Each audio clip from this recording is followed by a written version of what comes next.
remember during the Super Bowl that Michael Irvin, the Hall of Fame wide receiver, who's been great, become a really great broadcaster for years now. It's not anything new.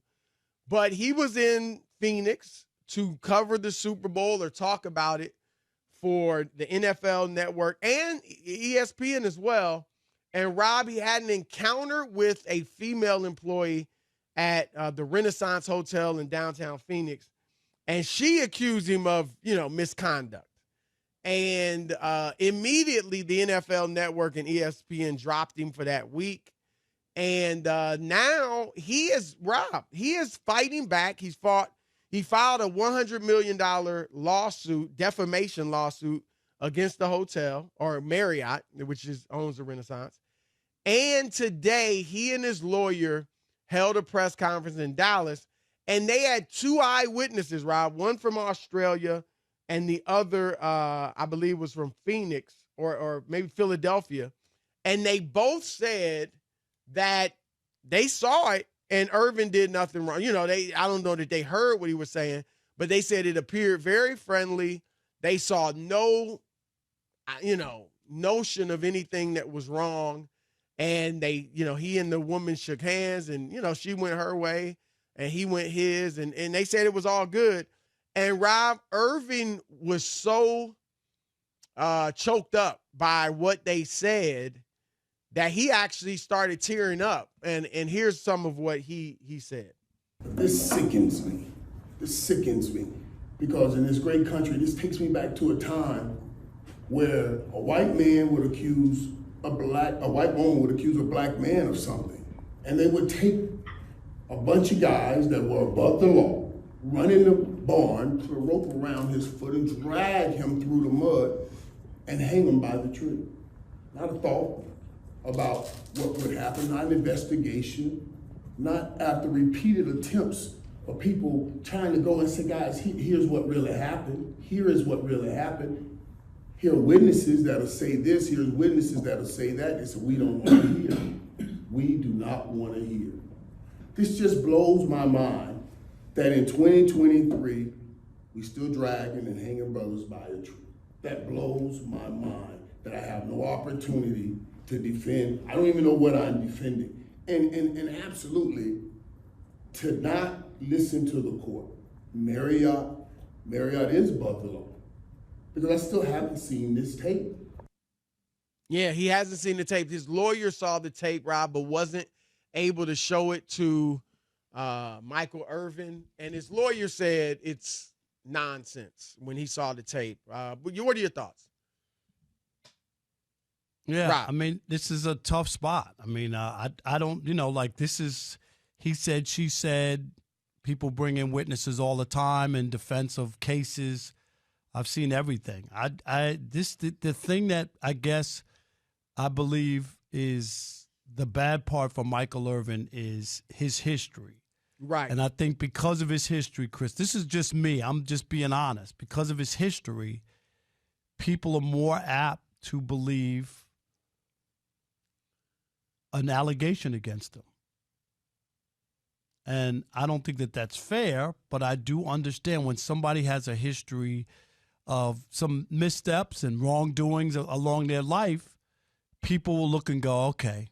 And the other thing is, is he suing the NFL Network and ESPN too, or is it just Marriott? No, he's suing the hotel. Okay.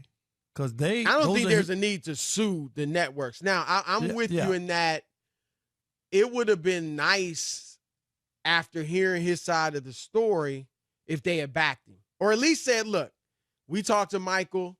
He said there were no issues. You see this all the time. Well, Rob, let me say one thing. I want to make sure. And I want to make sure that we're keeps him until we find out what the. Let's make really sure we're cool on this, because I do remember a story, Chris. And if I'm wrong, I just want to make sure. Where Michael Irvin first said he didn't meet anybody, and then they showed him the videotape. Do you remember that? He said, I didn't meet. Yeah, I heard about that. I didn't see it. Like, that was the first part. And then when they showed it to him, then at first, I think that was part of it, that he said he didn't even meet anybody or talk to any woman at the hotel. And then they said, well, here's the video. And then Then he said, oh, yeah, but nothing happened, or I was drunk, I don't remember, or something like that. I'm just trying to make sure that we give, the full scope on why maybe ESPN or the NFL Network reacted the way that they did. If you ask somebody, Chris, what happened at the hotel with this woman, and you say, I didn't meet a woman at the hotel, and then they show you the videotape, I think that's part of it. But go ahead. Might think, no, that's fair. I'm just trying. I think it's possible that he may, like he said, he meets women or people all the time, and you don't always remember who you talk to and all that stuff. But I think, look, he obviously used an extreme example. Yes, I'm with you on that. That's extreme. Yeah, I mean, it's an extreme example. Thankfully, there's nothing that's not happening on a regular basis now. But he's saying, because if he's, let's say that this, he didn't do anything wrong, and he is, people believe he's guilty. He loses his jobs on the networks and things like that. It would be he would be suffering a huge loss based on he said, she said. That's the connection, but he definitely took it to an extreme level. But I hear you. I mean, we always talk about it, Rob. We use an NBA example. If Draymond Green is accused of volatile behavior, yep, people are going to believe it a lot easier than say if Steph Curry, just because of your history. Or Dylan Brooks, if he's accused, right? I mean, whether it's fair or not, Chris, yeah. I think in this case, I think it's fair generally because your track record. But I will say this about Michael Irvin: it was long ago that he had his issues. He has straightened himself out with all the things. He had the drug issue and things like that. But again, we have seen companies, Rob, where they back their guy and say, look, when we find out more, we'll deal with it. But right now, the investigation's ongoing and we're fine with him.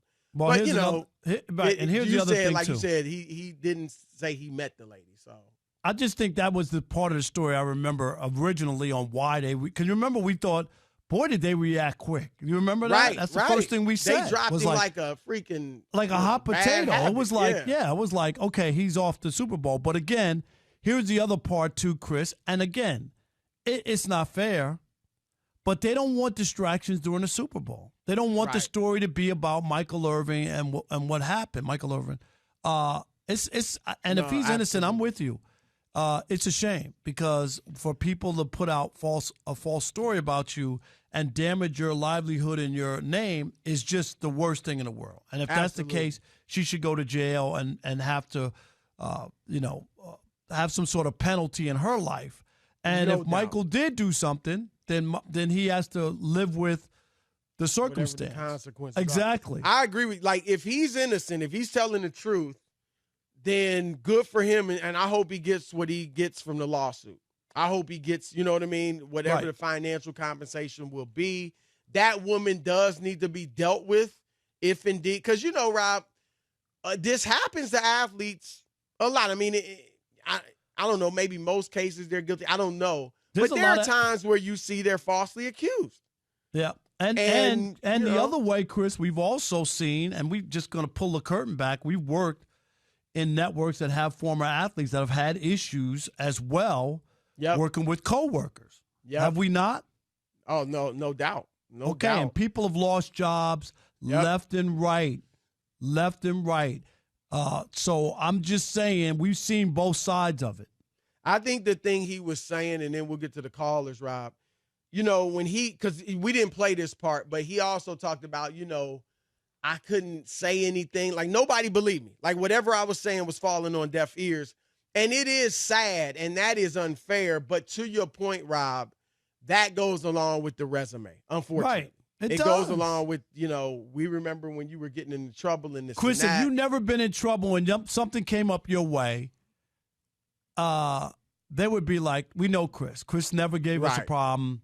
We're going to take Chris's word on this because this is you know what? Who was it, Chris? And I don't want to eat up all the time. Howard Bryant from ESPN when he was at ESPN. Yes. Do you remember he had an issue with his wife outside of a restaurant? Yep. Okay. ESPN stood by him. He hadn't had no history or no issues before. Him and his wife outside of a restaurant. I don't know the whole story. I don't want to get it botched up, but you remember that, Chris. Oh, yeah, I remember. And if I remember correctly, his wife is white and he's black, and there was an issue or something at a restaurant, and he wasn't yanked off the air. He wasn't suspended. They let it play out because he didn't have any history. So, all right, well, we'll get your thoughts. It's a lot to this story. We're not accusing anybody. Like we said about Deshaun, Rob, we just want the truth to come out. Yes. And I like Mike. We both know him. We've had him on the show.